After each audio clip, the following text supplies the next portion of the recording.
women into senior leadership positions, and she's focused on the importance of closing the gender gaps in employment and compensation that persist across the world. Christine knows perhaps better than anyone else that tomorrow's solutions to today's economic challenges will require all hands on deck, men and women working together. I have often said that economic and political development go together. A strong, stable economy reinforces a strong, stable democracy, and vice versa. So it naturally follows that increasing women's political participation can be achieved in part by increasing their stake in local economies. And I can think of no one better suited to advancing that mission than Director Lagarde, and I'm honored that she has joined us here today. So please join me in welcoming her to this stage.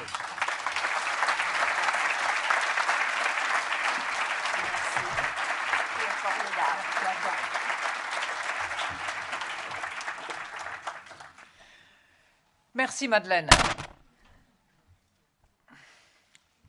Do not worry, I'll speak English. I'll take the opportunity to just remind you that the beautiful woman that we just heard, Madeleine is beautiful too, by the way. But the beautiful woman before you spoke superbly and eloquently in a language that was not hers. And we have to just keep that in mind, because I just can't imagine what you are like in your own language.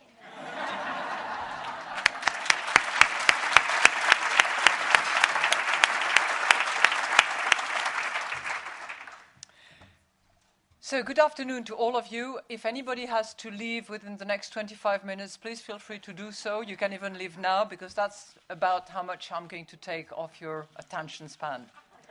Talking about what you're most concerned about, which is the role of women. But I'm going to use my IMF angle, if you will, to probably focus a bit more on economy than on politics. And I have huge admiration for what the NDI does, yes, Ken, and yes, everybody else on the board who has stood up earlier, for the task that you deliver and for the objective that you have to empower in the democratic process. And I would like to just take my hat off to those who are going to be in Ukraine in the next few days. I would also obviously like to recognize Madeleine Albright. Madeleine is a mentor to many of us. She's certainly a mentor for me. And having read quite a few of her books, I can tell that I'm constantly inspired by her leadership, by her resilience, by her smile, and by, as some of you mentioned earlier, the sense of humor that she brings into any difficult situation. Madeleine, thank you for what you're giving us and will continue to give us. Thank you.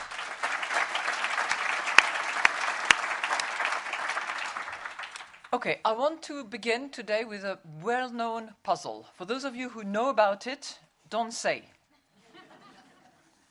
A young boy is involved in a traffic accident and is immediately rushed to the hospital for urgent surgery.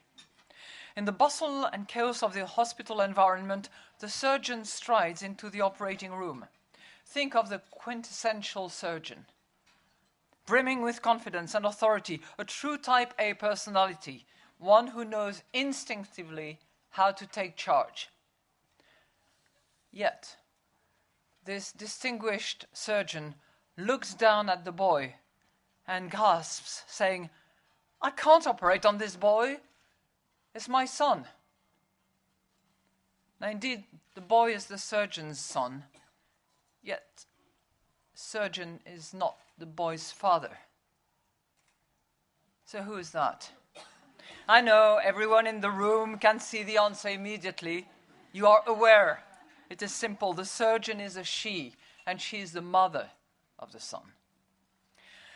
Yet, outside this room, I know that plenty of educated and erudite people, even educated and erudite women, including myself for that matter, and I confess, do not see this at first blush. They puzzle over it in circles, and they wonder whether it could be the uncle, the grandfather, the stepfather, the surrogate father, some sort of alternative family structure that they have no clue about. but it's actually the mother. Unfortunately, when it comes to thinking about women in powerful position, we are too often blinded by the daggers of the mind, infected by the malignant mind bugs that mire us in the prejudices of the past. You know this. It's your daily fight all over the world, from Tunisia to Afghanistan to this country. And because we know that it hurts the economy, and certainly I know that, we put it on the radar of the IMF. A bit unusual, I have to say, not necessarily core mandate, as I was told by a few. I'll let you guess who they were. But the message is very simple. We need a 21st century mentality for women's economic participation. We need to flush away the flotsam of ingrained gender inequality. It's not just a moral imperative. It's not only a political empowerment. It's an economic imperative. And I'll try to demonstrate that to you. I'll try to demonstrate that on the basis of what I often proclaim, which is dare the difference. It doesn't have to be exactly the same. It involves an element of risk about it, but the difference actually can contribute a lot more than imitation. And I'm going to address that from 3 L's perspective, not L like in wings in French, although it could take us further. The L of learning, the L of labor, and the L of leadership. So let me begin with learning. By this I mean the overriding importance of women's education, foundation upon which everything else must be built. In my view, education is both an elevator and a springboard. It allows people to raise themselves up and to break down the divides that keep them apart. At its best, education is a breaker of shackles, the shackles of exclusion and insularity. And education, it's not a new thing, has always been the wide avenue of opportunity. And it was the US trailblazing education policy that helped drive its economic leadership across the 20th century. And gender equality was a crucial component of that strategy. And so was, for that matter, respect and tolerance, even when the views to be heard are slightly different. Now, as we face up to the great challenges of the 21st century, we must continue to bet on education, especially for women. Let me just give you a few numbers that some of you are probably very familiar with. Women account for about 41% of science and engineering doctorates here in the United States, yet they form less than 25% of the workforce in science, technology, engineering, and mathematics. As you said, Madeleine, it doesn't take a rocket scientist to see the difference between 41% and 25%, and we therefore can do better. That's for the US. And you can take each advanced economy and have a look at the proportions and the gaps, and you will find them. But where it matters even more, where investment in education is mission critical, is in the developing world, where girls and women can make a huge difference, as was clearly indicated by Ikram. Gains for girls can be substantial. One study suggests that an extra year of primary school boosts earning potential for 10 to 20%, and an extra year of secondary school, an extra 25%. Ultimately, when women do well, society can do better. A study of 60 developing countries estimated that the economic loss from not educating girls at the same level as boys amounted to a loss of $90 billion. Now, it might, for those of you who play around with numbers, 90 billion might not be that big. But for the developing world, it is huge, and that's a big loss. Now, in addition to that, women are also likely to be the wise consumers. Another study has clearly indicated that they spend about 90% of their earnings on education and health, while at the same time men will spend 30 to 40% of their earnings on the same matters of education and health. as the old African adage says, if you educate a boy, you train a man. If you educate a girl, you train a community. So we must carry the banner for women's education. It's not a threat. It is not a threat. It's a blessing. And we must make it a global priority. That is why girls like Malala Yousafzai from Pakistan, who faced down Taliban assassins to demand the right to an education, are admirable. That is why groups like Boko Haram in Nigeria, who kidnap and sell into slavery young girls who simply want to go to schools, are despicable. And they themselves should be found and forced to go to school for life. Yeah.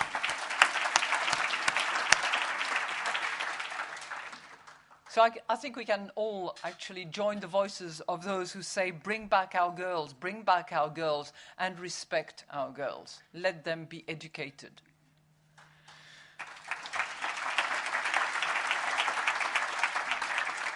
Now let me now turn to my second L, which is labor.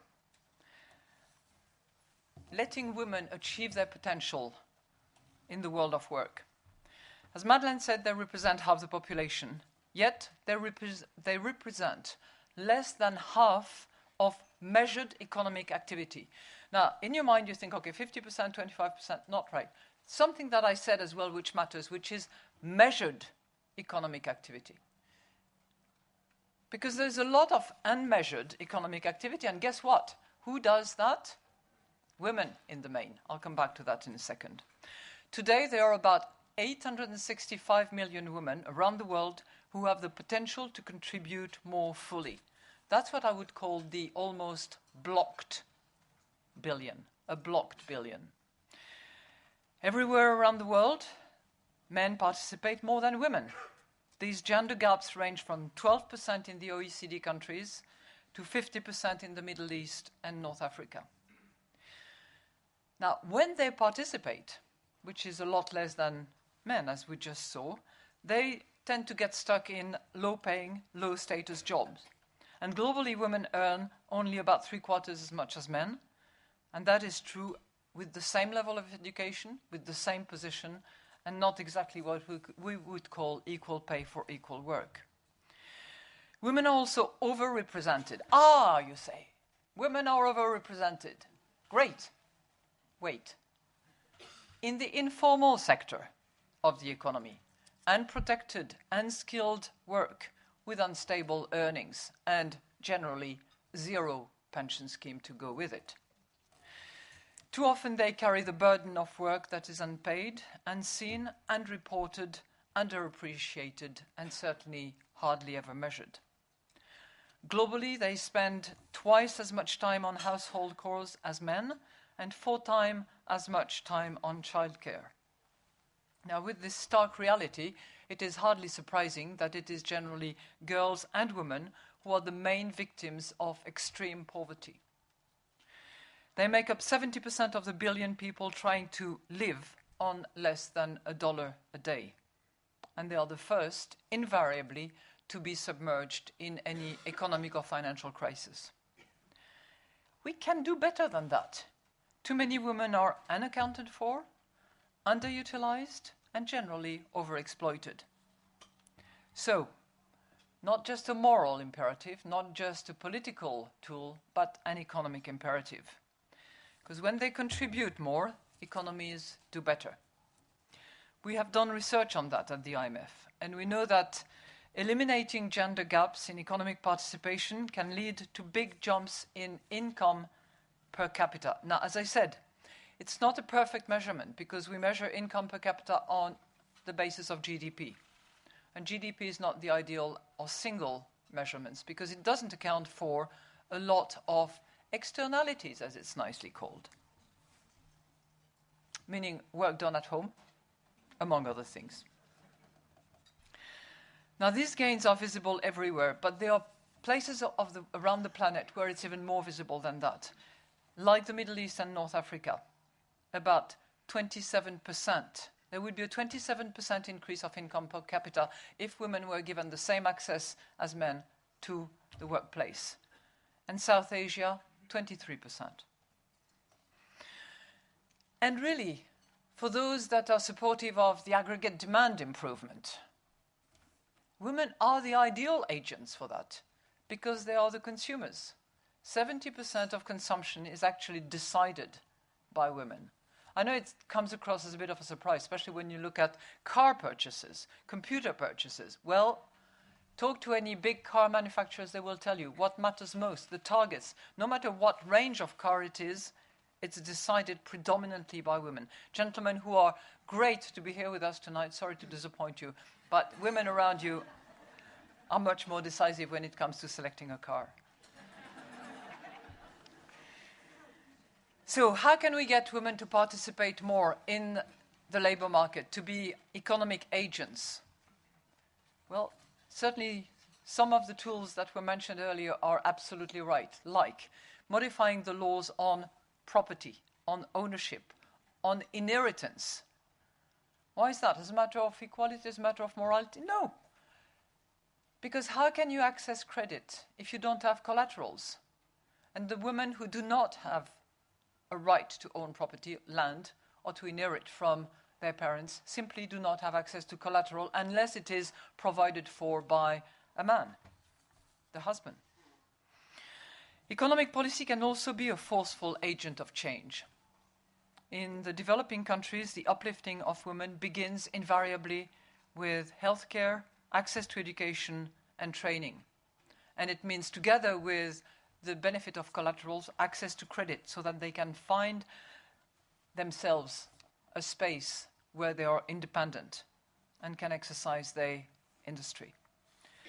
We take this seriously at the IMF, and our programs include a particular attention to safety nets, to make sure that access to credit, for instance, is safeguarded, to make sure that there is that protection from a social point of view so that women are not prejudiced against.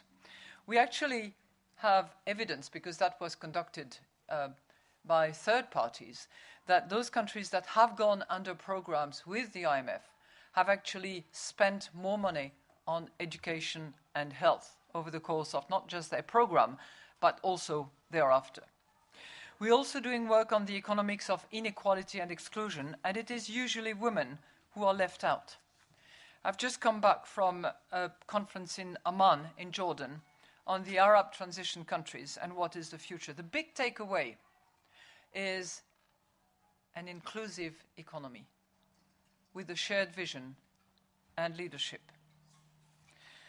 Again, I would like to commend the great work that Aswat Nisa does. You're not only empowering women, but you're also providing that springboard from which new societies will arise that will not be based on exclusion, but on inclusion. But richer countries also have to do the level playing field. They need more pro-women, more pro-family policies, policies like publicly funded parental leave, quality affordable childcare, individual instead of family income taxation, which invariably, when it is family taxation, taxes the second salary. And guess what it is? Usually the women's salary.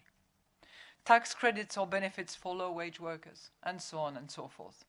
We have done that extensively, and we have pushed that envelope in both Japan and Korea.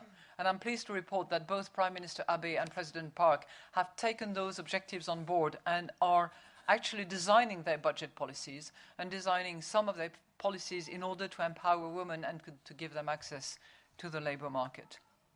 There was a bit of catch-up to be done. And we know that these policies can work because we've seen it. In Brazil, for instance, the family-oriented policies, and by that I mean family in the sense that it includes everybody, it does not exclude, and it does not restrict the woman's place to the house. But those family policies have actually helped move the needle from 45% to 60% of women participation in the workplace, just in 2 decades. 45%, 60%. If you look at Sweden, that's another example of a country that has done a lot and which has one of the highest female participation rate in the world. In large part because of what? Because of childcare and early education.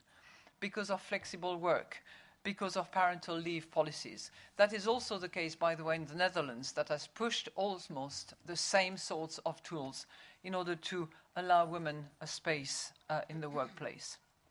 But it's not just about policies. I've listed a few of those: structural changes, legal changes, specific tax policies, fiscal policies, programs that are designed to support. It's also about the culture. It's about what we have in our brain. It's about this sort of very sometimes rampant and inconspicuous macho mentality that prevails in the workplace. In what she calls the last chapter of gender convergence, Claudia Goldin argues that the gender pay gap might go away if firms stopped insisting on people working exceedingly long hours. In other words, if they value creative time more than face time. This is already happening in sciences and technology. But having been a prime witness of what happens in the legal field or in finance, I can tell you that there is a lot of ground to cover. Filling in the timesheet, pretending you're at work. So it's about time to complete that last chapter, and we cannot rest until we have achieved that equality in the workplace. It's within our grasp if we reach out to both women and men. Now let me move to my third L. I've talked about learning, education, I've talked about labor. Final link in the chain is leadership. Letting women rise to the top on their strength and their abilities, and fix to break again that glass ceiling that you talked about, Madeleine. We all know the situation and the problem. The higher you go up that ladder, the fewer women there are. The evidence is painfully obvious. Look at the world of business. Only 4% of CEOs in the Standard & Poor's 500 company list are women. Plus, as this institute has demonstrated and as you have indicated, only about 20% of parliamentary seats are occupied by women, and only 10% of leaders in countries around the world are female. And yet, if you look at it, and if you have a bit of empirical evidence, women are better leaders. One study shows that the Fortune 500 firms with the best track record in raising women to prominent positions are anywhere between 20 to 69% more profitable than median firms in their same area. Now, you might challenge, because that's a big number, but it's invariably in the same direction. Women are also less likely to engage in the kind of reckless, risk-taking behavior that sparked the global financial crisis. For example, an experiment from the investment community in the late 90s shows that men trade 45% more than women and are much more likely to lose big. And it's really not a coincidence that while men were cheerleading, it was the women who were crying most about financial sector excess and misbehavior before the crisis. I'm thinking of women like Sheila Blair, Brooks Liborn, Janet Yellen, yes, and Elizabeth Warren. But too often they were ignored or dismissed, sometimes characterized with funny names. Yet they were proven right. We also know that women are generally good managers and good crisis leaders. There have been studies on that, and it's clearly the case. Now, it's also clearly the case that when the situation is really dire and when there is hardly any hope left, then you call a woman. Always.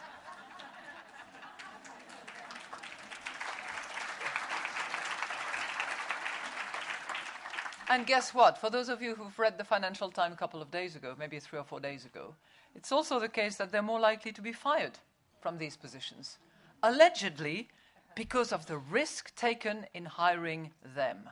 Wow. But it is a case.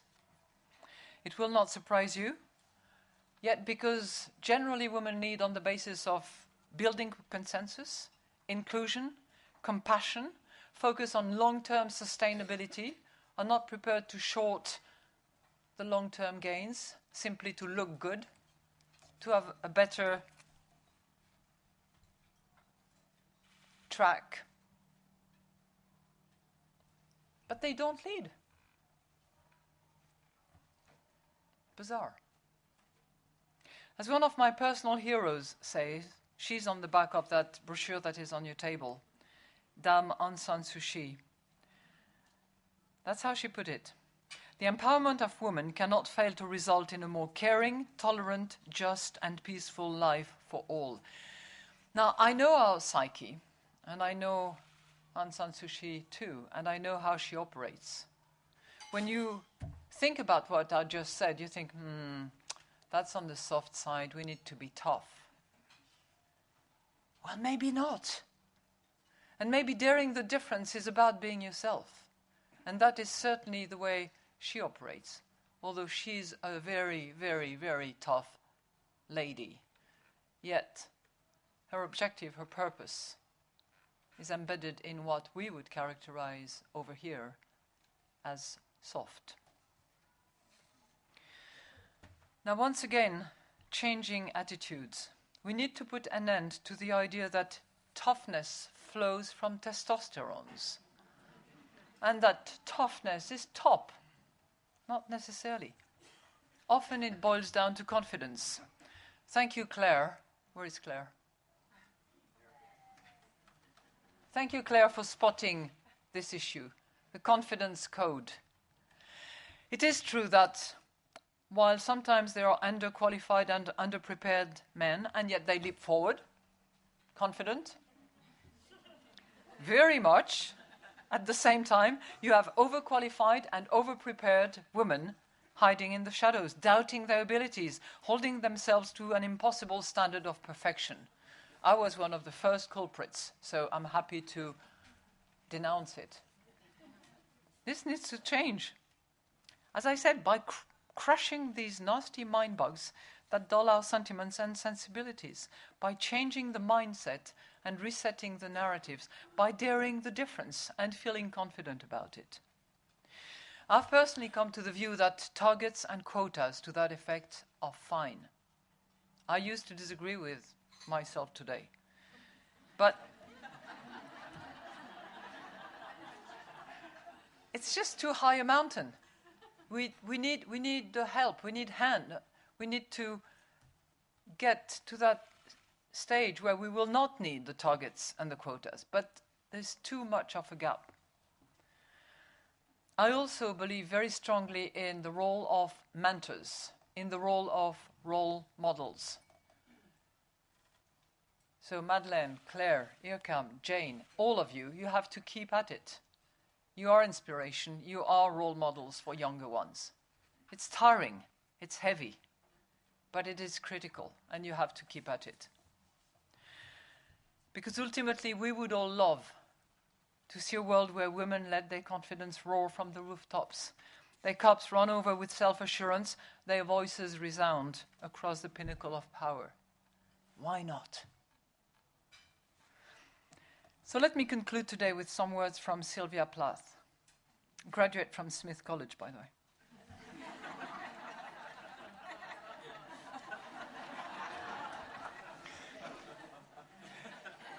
We shall by morning inherit the earth, our foot's in the door.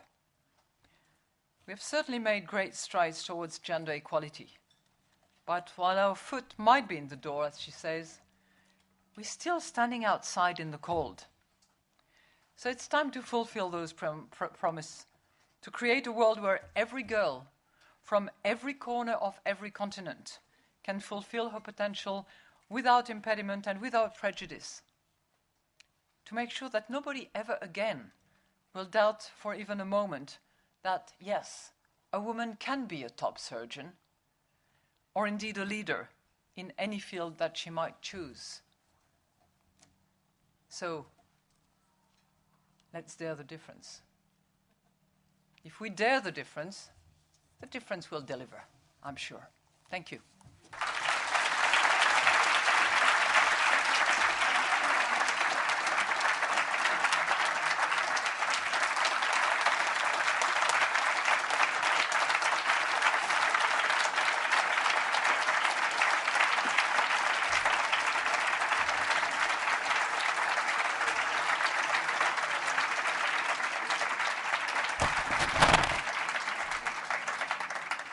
Thank you.